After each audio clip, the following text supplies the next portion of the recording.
우리는 앞의 영상에서 구원이 이 땅에서 벗어나 저 하늘 넘어 좋은 세상으로 옮겨가는 것이 아니라고 했습니다.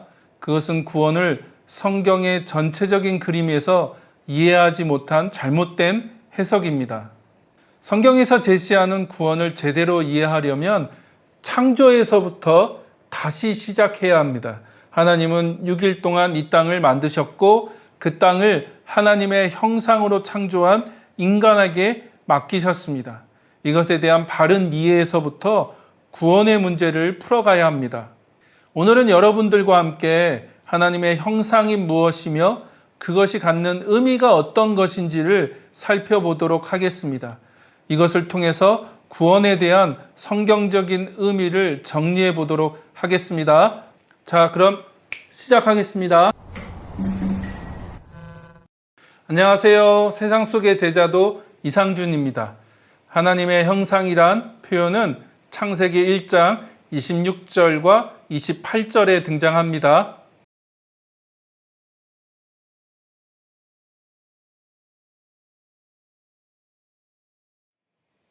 이 내용을 제대로 이해하려면 고대 근동과 고대 이스라엘에서 신의 형상이 가지고 있는 의미 혹은 이미지를 제대로 이해해야 합니다.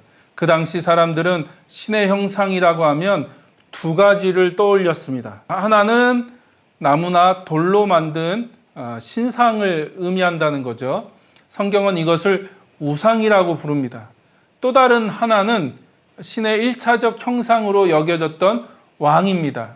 이 개념의 핵심은 왕이 지상에서 신들의 임재와 뜻을 드러내는 공식적인 중재자라는 것입니다. 물론 그런 역할을 하는 제사장들도 있었지만 왕은 그 나라의 국가 종교의 대제사장으로서 백성들을 향해 신들의 최고 중재자였다는 것입니다. 또한 고대 근동에서 왕은 자기 나라의 정치적 통치자로서 사회의 각계각층의 다양한 문제들을 잘 통제하고 해결하며 복잡한 문화와 문명을 만들어가고 관리함으로써 왕권을 행사해야 하는 권한과 책임을 가지고 있었습니다. 이것을 그림으로 간단하게 정리하면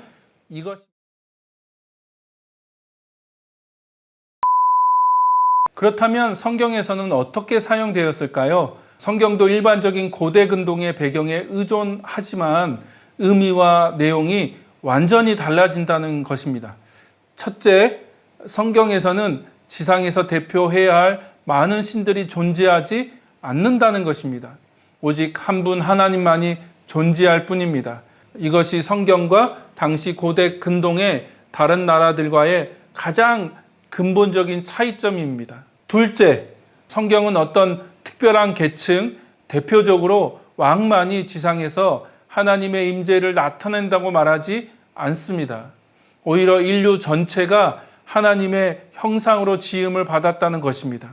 이것은 매우 파격적인 이야기입니다.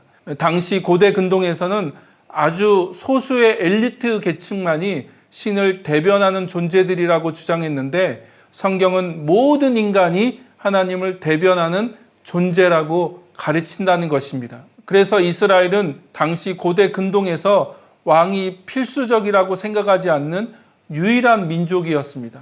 어떤 특정한 사람이 아니라 이스라엘 민족 전체가 하나님의 복을 땅의 모든 족속에게 전달하는 세상 나라 또는 거룩한 백성이 되어야 했습니다. 그리고 그 이전에는 인류 전체가 세상에서 하나님의 형상이 되는 왕과 제사장으로서의 사명으로 부르심을 받았습니다.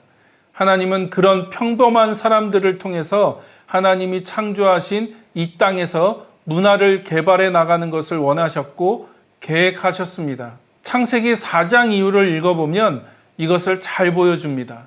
비록 죄를 지어 에덴 동산에서 쫓겨났지만 인간은 최초의 도시를 건설하고 가축을 사육하고 악기를 만들고 금속 도구를 제작합니다. 이 모든 것은 하나님이 인간을 하나님의 형상으로 만드시고 그들에게 복을 주신 결과입니다. 이것을 다시 그림으로 그리면 다음과 같습니다.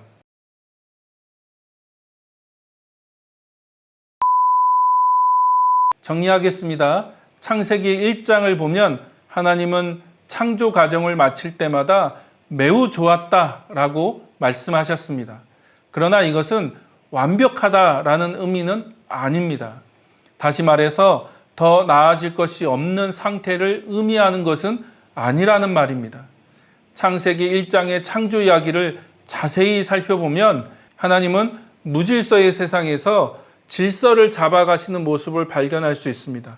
하지만 그 무질서가 완전히 없어진 것은 아닙니다. 중요한 것은 하나님의 형상으로 창조된 인간이 하나님이 만드신 질서 잡힌 세상 속에서 문화와 문명을 만들어가는 소명을 부여받았다는 것입니다. 다시 말하면 하나님의 목적과 계획은 철저하게 땅을 향하고 있다는 것입니다. 구원은 땅에서 하늘로 가는 것이 아니라 땅에서 땅으로 가는 것입니다. 나중에 더 자세히 살펴보겠지만 인간의 타락으로 망가지고 깨어진 땅을 회복하는 것이 하나님의 계획이라는 것을 우리는 신약 성경 끝에 가서 확인할 수 있습니다. 이것을 가장 잘 보여주는 개념이 하나님의 형상입니다. 하늘과 땅의 중재자이자 대리자로서 창조된 인간은 하나님이 창조하신 땅을 잘 돌보고 관리하고 다스림으로 하늘의 뜻을 이 땅에 이루어 가야 하는 사명을 부여받은 존재들이라는 것입니다. 우리는 계속해서 이런 이야기가 어떻게 구약과 신약으로 연결되는지를 살펴보도록 하겠습니다.